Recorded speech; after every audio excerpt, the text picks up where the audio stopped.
It started like any other day in the quiet suburbs of Atlanta. But for Marcus Green, it was the beginning of a storm that would test everything he believed in: fairness, dignity, and the American dream. Marcus was a soft-spoken black man in his mid-30s, a former construction supervisor who had inherited 5 acres of land from his late grandfather, a man who had worked his entire life under the Georgia sun just to own that piece of earth. That land was more than soil, it was legacy, and Marcus had promised to protect it no matter what.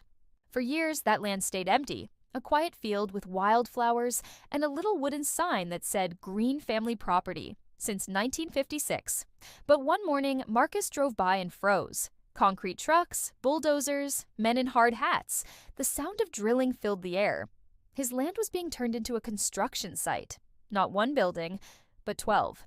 12 massive commercial buildings stretching across the entire property line.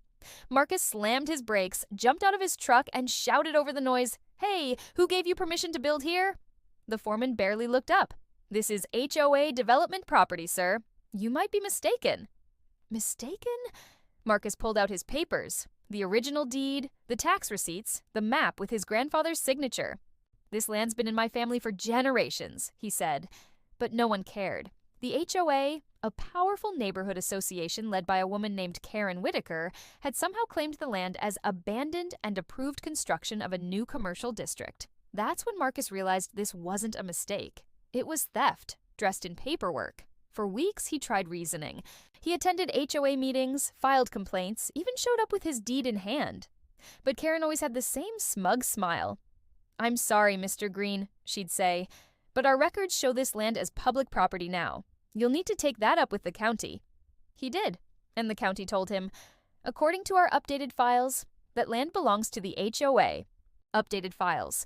Somewhere, someone had changed the ownership records. Marcus's world started collapsing, his savings drained, paying lawyers who shrugged and said, "These HOA cases can drag for years." But he refused to give up. Every night, he sat at his kitchen table, studying property laws, highlighting paragraphs, printing county maps. He wasn't rich, he wasn't powerful, but he was determined. One night, he found something strange, a small, unnoticed clause in an old zoning document.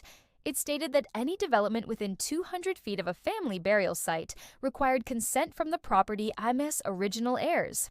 And deep in that land, under an old oak tree, rested the grave of his grandfather, Samuel Green. Marcus went to the site.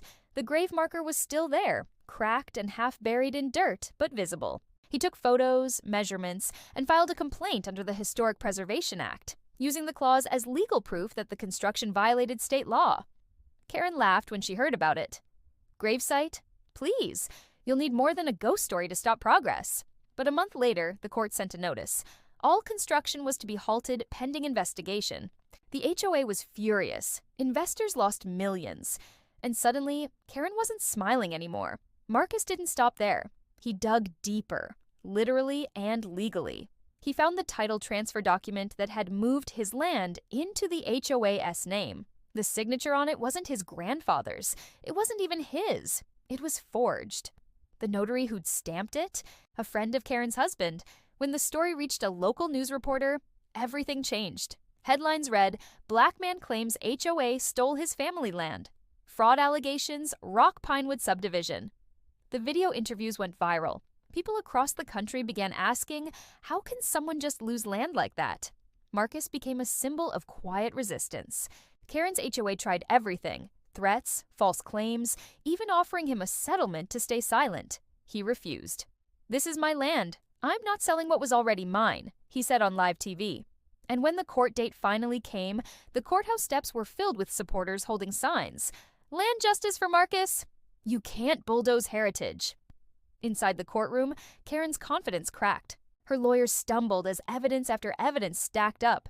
The forged documents, the illegal zoning approvals, the buried gravesite. When Marcus took the stand, his voice didn't shake. He held up his grandfather's photo and said, "This land isn't just dirt. It's where my family built their dreams. And I'm here to make sure no one steals that again." Silence filled the courtroom. Even the judge looked moved. The verdict came 3 weeks later. All property rights were returned to Marcus Green. The HOA was fined for fraudulent record alteration, and Karen Whitaker was banned from serving on any homeowners association for life. Months later, Marcus stood where the buildings had once stood, now demolished by court order. He planted a single oak tree beside his grandfather's grave and built a small wooden sign again, Green Family Property, protected forever. When a local reporter asked him how it felt to win, he smiled softly. "I didn't win for myself," he said. "I won for everyone who was told their voice didn't matter, for everyone who got pushed off their own land because someone richer wanted it." The story of Marcus Green spread far beyond Atlanta. It became a documentary, a podcast, even a lesson in law schools about individual resilience against organized power. And every year, on the anniversary of the verdict, Marcus invites the whole community for a barbecue on that same land. Free food, music, and laughter. No HOA rules, no signatures, just people together, the way his grandfather always wanted. As the sun sets behind the new oak tree, Marcus looks at the crowd and whispers, "This is my land, Karen. Now get out and take your lies with you." He smiles, because justice finally feels real. If you enjoyed this story, make sure to like, comment, and subscribe for more powerful true stories. Stories of courage, of justice, of people who stood their ground, because truth always finds its way home. Have a wonderful day ahead.